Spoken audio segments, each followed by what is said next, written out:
Bulldozer मौत का bulldozer बन गया है। दुर्भाग्य से इस बुलडोजर संस्कृति पे बहुत सारे लोग खुश होते हैं।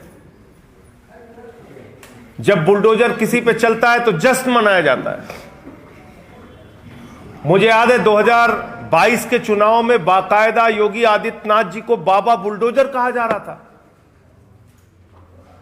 और उससे वो अपना सीना चौड़ा करके कहते थे, देखो मैं बाबा बुलडोजर, मैं बाबा बुलडोजर।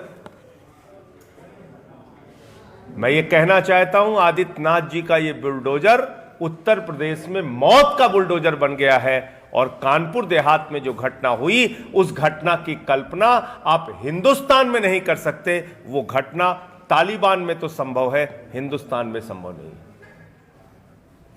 आप उत्तर प्रदेश को, कानपुर देहात को तालिबान बनाना चाहते हैं? मैं कल गया था पीड़ित परिवार से मिलने। शिवम दीक्षित, जिसकी मां अब इस दुनिया में नहीं है, जिसकी बहन अब इस दुनिया में नहीं है, बहुत ही पीड़ा के साथ उसने पूरी कहानी बताई। आप भी सुनेंगे तो आपकी आंख से आंसू आ जाएंगे। बाबा परदादा के जमाने से गांव के एक टुकड़े सी जमीन पर, एक जमीन पर, छोटी सी जमीन पर वो लोग रहते थे, उनका परिवार रहता था। 14 जनवरी को अचानक ये बुलडोजर पहुंचता है बाबा जी का। उसने पक्का मकान गिरा दिया कृष्ण गोपाल दीक्षित जी का। वहां पर मौजूद भगवान शिव का मंदिर गिरा दिया। आज महाशिवरात्रि है, आप लोगों को बताना चाहता हूं, शिव जी का मंदिर योगी आदित्यनाथ जी की सरकार में बुलडोजर से कुचल दिया गया 14 जनवरी को। उसके बाद यह परिवार सड़क पे आ गया, रोता बिलखता डीएम के घर पहुंचा। डीएम ऑफिस में उसने फरियाद की। प्रमिला दीक्षित जी भी उस वक्त मौजूद थी, वो भी गईं। घर के जानवर लेके गए, बोले हम कहां रहेंगे साहब, कोई तो जगह दीजिए, हमारा घर गिरा दिया गया, छोटा सा कोई मकान बना के दीजिए। एक तरफ तो देश के प्रधानमंत्री और भारतीय जनता पार्टी के लोग कहते हैं 2022 तक पूरे देश में सबको पक्का मकान मिल जाएगा। 22 तो बीत गया, पक्का मकान छोड़िए, जो है वो भी कुचल रहे हैं। तो कोई सुनवाई नहीं हुई डीएम के यहां, कोई सुनवाई नहीं हुई प्रशासन के यहां। और वो लोग परिवार इस कड़कती ठंड में 14 जनवरी को जब उनका घर तोड़ा गया, शिव जी का मंदिर तोड़ा गया, उसके बाद वहां पर एक झोपड़ी थी, उस झोपड़ी में वो लोग रह रहे थे। पूरी कहानी सुनिएगा ध्यान से। उस झोपड़ी में वो लोग रह रहे थे, चलो किसी तरह से गुजारा करते हैं।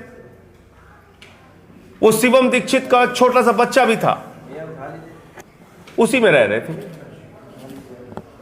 अचानक फिर 13 फरवरी को ये बुलडोजर पहुंचता है, भारी पुलिस बल के साथ पहुंचता है, जैसे किसी माफिया पे कार्रवाई करनी हो, आतंकवादी पे कार्रवाई करनी हो, किसी का इनकाउंटर करना हो, ऐसी तैयारी से पहुंचता है। मां और बेटी प्रमिला दीक्षित और उनकी बेटी उस झोपड़ी में होते हैं। झोपड़ी में आग लगा दी जाती है। ये मैं नहीं कह रहा हूं, ये प्रमिला दीक्षित के बेटे शिवम दीक्षित का बयान है। वो बयान मैं भी आपको दे दूंगा। कल जो उसने बातचीत में बताया, मीडिया सारा मौजूद था। आप ये कर रहे हैं, एक व्यक्ति का पक्का मकान गिरा दिया, मंदिर गिरा दिया, झोपड़ी में रह रहे हैं, झोपड़ी में मां बेटी मौजूद है, उनको जला दिया प्रशासन ने आपके।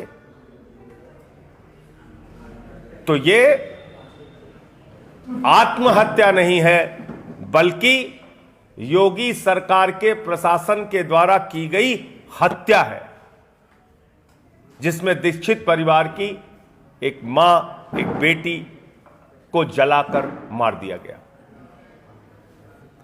इतनी बड़ी घटना हो गई, जिला अधिकारी 4 दिन के बाद घटनास्थल पे पहुंचती है। इतनी बड़ी घटना हो गई, प्रदेश के मुख्यमंत्री के मुंह से एक शब्द भी अभी तक नहीं निकला। इतनी बड़ी घटना हो गई, मुख्यमंत्री जी को दुनिया भर के कार्यक्रमों में समय देने की फुर्सत है, उस पीड़ित परिवार से मिलने के लिए 2 मिनट की फुर्सत नहीं है। इतनी बड़ी घटना हो गई, अब तक उस पीड़ित परिवार के घाव पर मरहम लगाने की कोई कोशिश नहीं हुई। एसआईटी बनाई है सरकार ने, कहा प्रशासन के लोग प्रशासन की जांच करेंगे, चोर चोर की जांच नहीं कर सकता, अपराधी अपराधी की जांच नहीं कर सकता, हत्यारा हत्यारे की जांच नहीं कर सकता। इसलिए ये जो जांच है, हमारी मांग है आम आदमी पार्टी की कि यह जांच उच्च न्यायालय की निगरानी में, यानी कि हाई कोर्ट की मॉनिटरिंग में सीबीआई से इस पूरे मामले की जांच होनी चाहिए, क्योंकि इसमें प्रशासन शामिल है। प्रशासन के लोगों ने झोपड़ी में आग लगाई, जिससे प्रमिला दीक्षित और उसकी बेटी की मौत हुई है। यह नृशंस हत्या का मामला है। और इसके साथ साथ आज वो परिवार जो सड़क पर आ गया है, उसको पक्का मकान बनाकर दिया जाए, 1 करोड़ रुपए का मुआवजा दिया जाए और दोनों बेटों को सरकारी नौकरी दी जाए। ये मांग है हम लोगों की। लेकिन इससे बड़ी बात यह है जो उस बेटे ने कही कि हमें अपनी मां की मौत के लिए जिम्मेदार, बहन की मौत के लिए जिम्मेदार अपराधियों के लिए फांसी की सजा चाहिए, जल्द से जल्द कार्रवाई चाहिए।